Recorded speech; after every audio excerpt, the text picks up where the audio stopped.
period. So you have this first period of virtual money. Coinage is invented around 600 BC.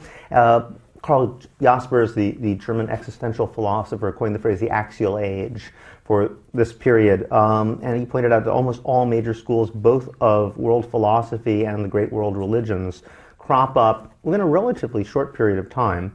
If you extend it from 600 BC to 600 AD, it starts happening exactly the times and places where they invent coinage. It's uncanny. It's even in the same cities in Greece. Miletos, which is the place where first Greek city where they're using coins in everyday transactions, is where they invent Greek philosophy at exactly the same time. In China it happens, in India it happens. The world religions arise. The world religions arise largely as peace movements against these empires that are using the coins. And people have talked about axial ages as being characterized by a military coinage slavery complex. Actually, they say military coinage, but I'll throw in slavery. Because chattel slavery, which isn't a major institution either before or after in Indian and Chinese history, for example, becomes really big just in this little slice of time. People take these standing armies, they pay them in cash. Alexander's army, for example, I think it took half a ton of silver a day to pay the army. Where did they get the silver? Well, the armies would besiege cities, take lots of prisoners, enslave them, send them to the mines, and then they make more metal to feed the army again. So it became this giant cycle. So coins are actually found pretty much where armies are throughout the ancient world. In Rome, it was in Italy. I mean, 90% of all finds of Roman coins are in Italy and along the border where the armies were stationed. All right, so axial age, you have this rise of world religions. They start as peace movements. There's this kind of mutual division of social territory in a way, because before that you don't really have impersonal markets, you have credit markets. When you have impersonal markets based on cash, the idea is, well, it's almost like saying, well, here's a space where, well, just think about material goods and getting as much of them for yourself as possible. And it almost makes sense that if you do that, someone else will say, all right, and here's the space, we'll call it religion, where we think about why material things are not important and why it's better to give than to receive, and charity and things like that always crop up as an idea. It never really existed before as a conception in human history, exactly the same places you get these impersonal markets as part of these religions. So you get that, but gradually the empires come to a crisis, they start crumbling, they adopt the world religions, Confucianism in China, Ashoka adopts Buddhism, Constantine goes for Christianity. At exactly the moment the empire is starting to fall apart, it doesn't really work, empires dissolve, and you get the Middle Ages where once the standing armies dissolve, all the gold and silver basically gets put back in churches and monasteries. People go back to credit systems. And the world religions take over the regulation of these large, elaborate credit systems. And so, for example, in the Middle East, checks are invented and widely used. Already in Basra, around 800 or 900, people were reporting a majority of transactions in the marketplace are by check. Check is actually an Arab word, meaning check. Yeah, I always like to point out to people when they talk about financial globalization as if this is somehow a new phenomena. Like, think about the terms cash and checks, cash or check. Like, check is an Arab word meaning check, and cash, well, it's a double etymology, but one of them apparently is originally a Tamil word for Chinese money. How did that happen? So, all right, so you have this world where people are going back to use of credit. We say, in the Middle Ages, Europe reverted to barter. Not true. In fact, if you look at the records, they're not bartering things. They're actually using money, but they're using money that doesn't physically exist. So they're still using Roman currency and denominating everything in Roman currency until Charlemagne, and then they're using Carolingian currency, but the Carolingian currency only actually exists for maybe 20 years. And some of it doesn't exist at all. So like pounds, shillings, and pence originally come from Charlemagne's system. He never actually made pounds. He never got around to it. But they were using it to measure things. And they actually called this imaginary money. So whatever the king was actually putting out, that was one thing. But you had this sort of ideal system which spanned Europe. Everybody knew what it was. And so you could trade and do it on the basis of this money that didn't actually exist. And they actually even had a phenomenon they used to call crying up or crying down the currency.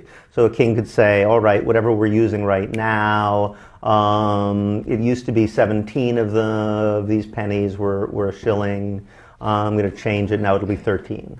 You know, so you could inflate the currency if he was in debt, or if he wanted to raise taxes, he'd lower it. So he just rearranged whatever the currency was being used, which was only used for occasionally things, because again, most transactions were on credit, in relation to, or they could recall it. I mean, the king sometimes said, okay, let's recall the money and I'll give it back again next year. And commerce would not stop because everything was based on credit systems. Similarly, in China, they invent paper money, which originally comes out of the government taking credit instruments that people are using and adopting it themselves. That's what they do in China. They any type of innovation, first they try to suppress it, and they say, okay, we'll do it for you. So it's all privatized in the Islamic world, and it becomes public in China. Actually, there are very opposite principles, but in Islam in particular, in this period, you get the first real free market ideology. And this is a fascinating thing. I mean, a lot of people will be very annoyed to learn this, but Adam Smith actually got most of his best ideas and best lines from medieval Islam.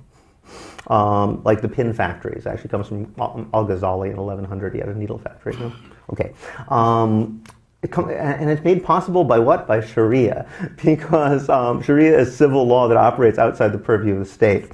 And as a result, you can have markets, and since they get rid of usury, that's the other thing that happens, instead of debt cancellation, which is continued in China, but in other places, they instead just get rid of interest taking. It's illegal. Debt peonage becomes illegal. And so in Islam, since they don't have that, they can have these markets that operate completely outside of the purview of the state. You could write a check in Mali and cash it in Indonesia, and it's all civil courts that take care of it. So it's the first time you really get an idea that markets run by themselves and don't really need governments.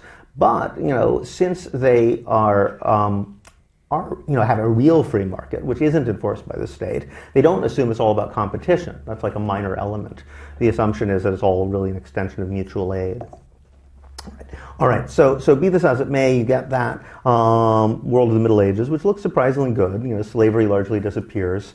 I mean, it's kind of rough in Western Europe, but Western Europe is kind of a barbarian backwater anyway. All right, so what happens? Around 1450, it starts to go bad. By 1492, you get all this gold and silver coming in from Americas. You go back to gold and silver currency. Slavery comes back in a big way. Standing armies and giant empires come back in a big way. And that's the period that's ending now. 1971 is the date that most people set for when we go off the gold standard, and Nixon sort of takes $1 off the gold standard as the sort of key point of transition. And very rapidly after that, you see a whole series of changes. Of course, we get credit cards, which are hardly anybody's using in 71, very quickly taking over so that you have cashless transactions become the rule within a generation or two. You have financialization of capital. You know, most profits from American companies no longer come from making or selling anything, but largely from financial speculation. You have credit's going to save the world. You know, microcredit will save the third world. 401ks and mortgages, you know, all that stuff that blows up in 2008. And the question is why, and why it seems to have gone so horribly wrong, because we have a series of terrible debt crises, first the third world debt crisis, now the debt crisis that's hitting everybody other than the third world right now, have happened ever since. And the reason, I would say, is because, in a way, we're doing things backwards. If we do look at this in broad historical perspective, what we learn is that whenever you have a system of virtual money, where people don't assume that money is a thing, but assume it's a promise, it's an IOU, it's a social arrangement, such as in ancient Mesopotamia, or such as in the Middle Ages, well, you have to set up some sort of mechanism to make sure the thing doesn't go crazy. Usually that means, or invariably that means, setting up some mechanism to protect debtors. So you can have periodic debt cancellation, you can have anti-usury laws where interest taking is banned entirely, and instead you have profit sharing.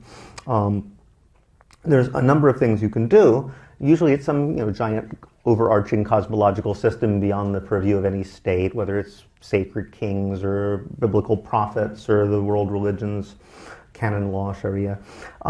Be it as it may, it has to be something big.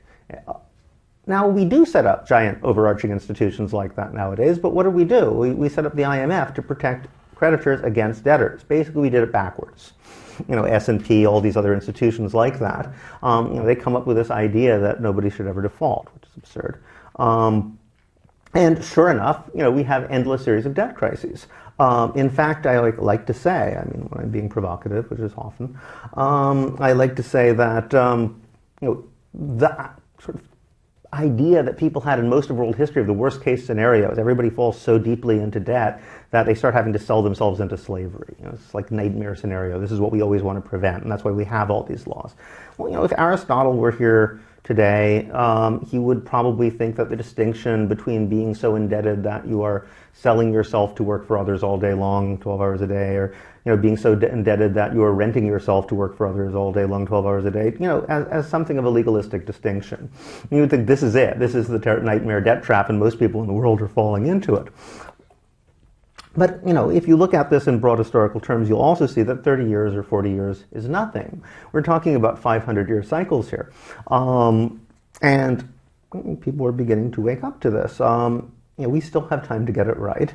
And I think the social movements that are coming out since 2008 around issues of debt are precisely recognizing that if we're moving into a period of virtual money, money is just a promise that we make to each other. It's just a set of IOUs and social arrangements.